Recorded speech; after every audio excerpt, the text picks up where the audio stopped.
The Cleveland Cavaliers just suffered one of the most humiliating defeats in NBA history, but the numbers paint a much bleaker and darker story than many people realize. We're going to be getting into all of the advanced stats from the absolute meltdown by the Cleveland Cavaliers in Game 1 to the New York Knicks.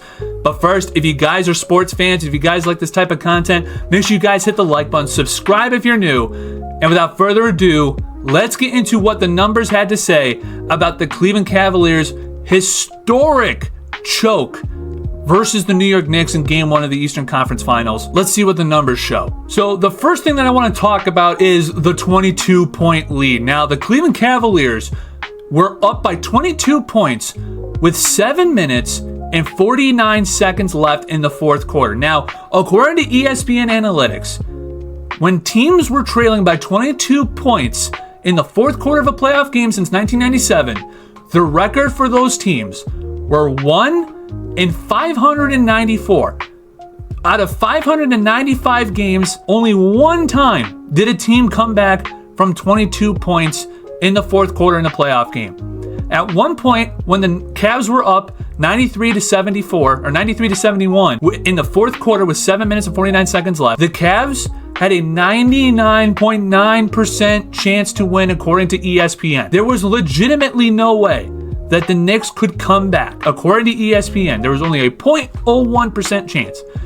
And the New York Knicks went on a 30-8 run to close out the final 7 minutes and 50 seconds of the fourth quarter to send the game into overtime. Now, one of the reasons why many people, including myself, are so upset with the Cleveland Cavaliers is because of head coach Kenny Atkinson. When the Knicks went on a 30-8 run, how many times did Kenny Atkinson call timeout, you may be asking yourself? He called timeout once. One time in a 30-8 run in which the Cavaliers were up by 22 points with under 8 minutes left in Game 1 of the Eastern Conference Finals.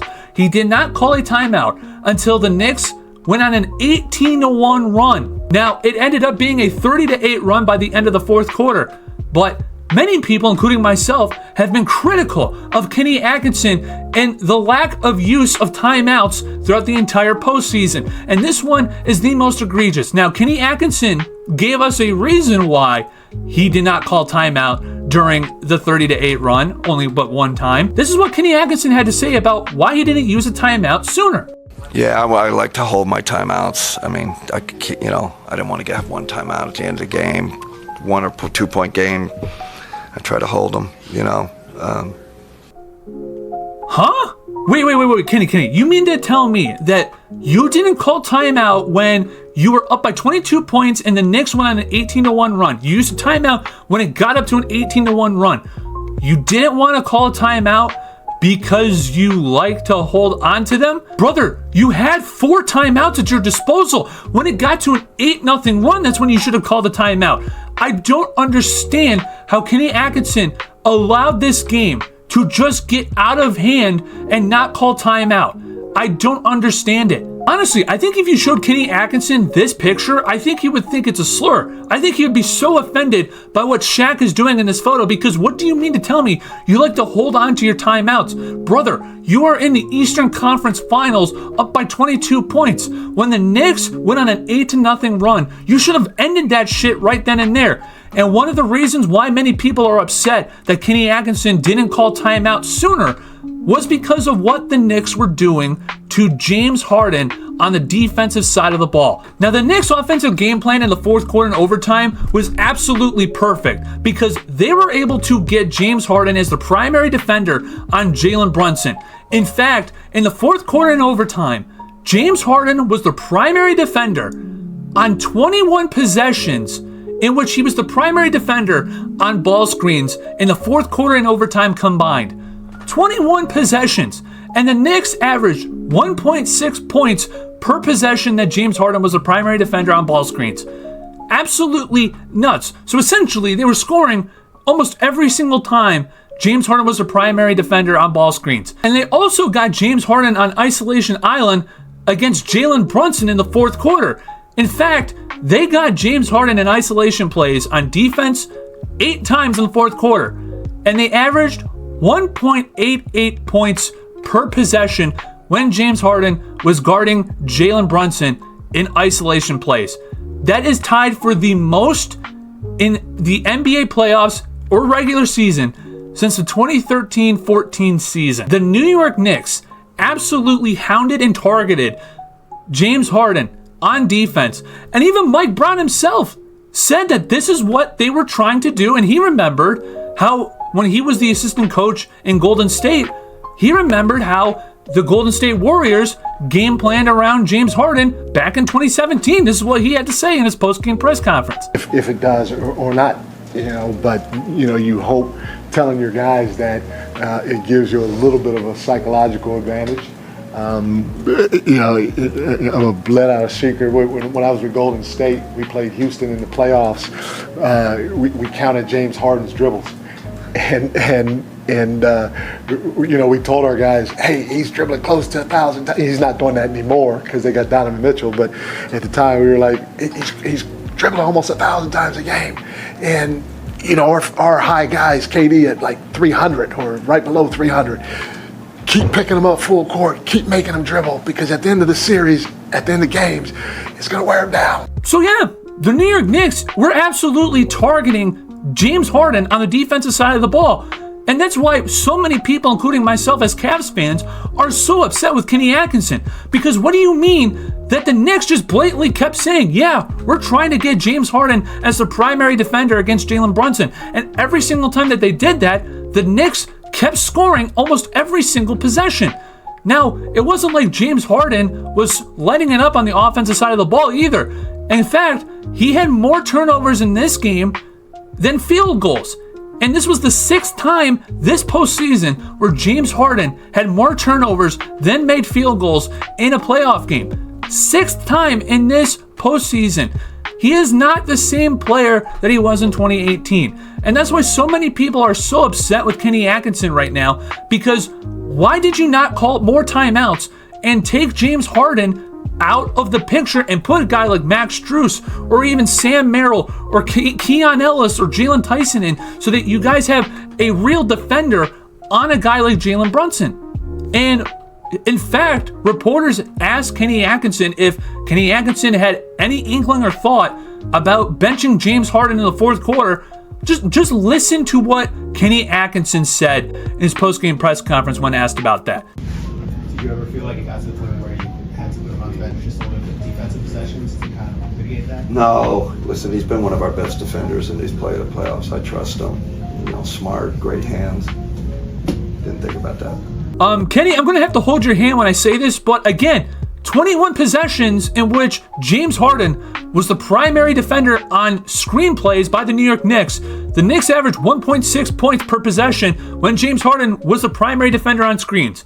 When he was the primary defender in isolation plays against Jalen Brunson, the Knicks scored 1.8 points per possession. He was not your best primary defender at that point, man. You had to take him out. And again, it's just so insane that Kenny Atkinson just decided to keep him in when the Knicks were legitimately telling you every single time they got the ball in the half court, we're trying to get a switch with James Harden to be the primary defender and our ball handler. They were trying to do that the entire time. And again, it wasn't like James Harden was absolutely lighting it up on the offensive side of the ball. In fact, with this game in Eastern Conference Finals Game 1, James Harden now has the most playoff games in which he has had 35% or less in field goal percentage, which is the most since 1955. 1955. He has had more games with under 35% from the field in the postseason than anybody since 1955 in 71 years. No other player has been worse from the field efficiency-wise than James Harden. And again, I don't understand how you're Kenny Atkinson and you don't call timeout. You don't change anything. You don't make one adjustment until it's too late.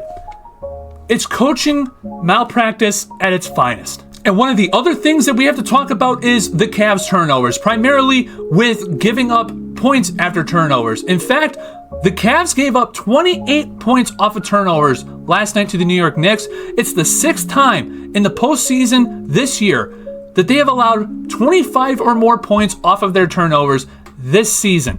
25 or more points off of turnovers in 6 games this postseason. It is the most by a single team in a single postseason in 30 years. These guys just keep turning the ball over. And again, like I said earlier, James Harden had more turnovers than made field goals in game 1 last night. He had 6 turnovers. 6. It's just not a recipe for success. And again, Kenny Atkinson just deciding not to do any adjustment until it's too late. It's just mind-boggling how Kenny Atkinson and James Harden just decided to lose this game for you. And one of the things that I want to talk about is James Harden was asked in his post-game press conference what he and the Cavaliers could do better on the defensive side of the ball when guarding guys like Jalen Brunson. This is what James Harden had to say. Brunson had some success against you personally late in the game. How do you assess your defense against him? I mean, he made some tough ones. But obviously we all know he's a great one-on-one player, and I think anybody on an island, it's going to be difficult. So we got to do a better job of making sure he sees bodies. On the other end, they do a good job of supporting him and helping him when he's on the island. So he made some tough ones, but we got to do a better job as a team, just because it's not a one-man job. So we got to be better in that aspect. I think he made a couple of them, which really got them going. I'm sorry, James. Wait a minute, man. I'm sorry. You mean to tell me that you're saying that it's a collaborative effort and you have to do better as a team? I'm sorry, man. They didn't target Donovan Mitchell. They didn't target Evan Mobley. They didn't target Dean Wade. They targeted you because they knew that you could not handle guarding Jalen Brunson. Again, 1.6 points per possession in 21 possessions in the fourth quarter and overtime combined, in which you were the primary defender on ball screens. They were eating you for lunch. And again, 1.8 points per possession in 8 possessions in isolation plays against you as the primary defender in the fourth quarter. My guy, they were targeting you because they knew they could beat you as the defender. So again, do the Cavs have to do better defensively and not crap down their legs? Sure. But my God, dude, you were the main reason defensively why the Cavaliers lost, because they were eating you for breakfast, lunch, and dinner. That's the problem, man. And again, it is a collaborative effort. It's a team effort, because Kenny Atkinson should have had the know-withal and the wherewithal to know that he should have brought you out of the game and put somebody else in, like Max Strus, Keon Ellis, or Jalen Tyson. I don't understand how James Harden could just sit there and say, well, it's not really my fault, it's everybody's fault. No, man, I'm sorry. It's you, because they sought you out and they got what they wanted every single time that you were the primary defender. That's one of the reasons why everybody is so pissed off. It's because James Harden defensively was a non-factor in the fourth quarter. And the Knicks got everything that they wanted because they sought to go after James Harden. And Kenny Atkinson threw up his hands and did nothing. No adjustment, only one timeout in the final 8 minutes, in which the Knicks went on a 30-8 run to tie the game and send it to overtime. And throughout the entire 8 minutes and overtime combined, the Knicks outscored the Cavaliers 44-11 in the final 12 minutes and 52 seconds of the Eastern Conference Finals in Game 1. And the other thing that we could talk about is Donovan Mitchell. 29 points. He did not score at all in the final 7 minutes and 52 seconds in the fourth quarter. He didn't score one basket. He was 0 for 4 in the final 8 minutes of the fourth quarter of Game 1. The Cavs absolutely choked, absolutely humiliated themselves in Game 1. And this is why it is by far the worst playoff loss in Cavaliers franchise history, and could go down as one of the biggest collapses and chokes in NBA history. So again, those are the numbers that paint an even darker picture of just how bad of a collapse and choke job the Cavaliers did in Game 1 of the Eastern Conference Finals. But let me know in the comment section down below what you guys think of this video. Do you guys think the Cavaliers can bounce back?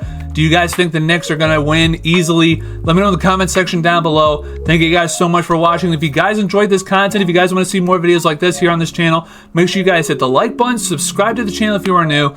Thank you guys so much for watching, and I'll see you guys all in another video. Take care, everybody.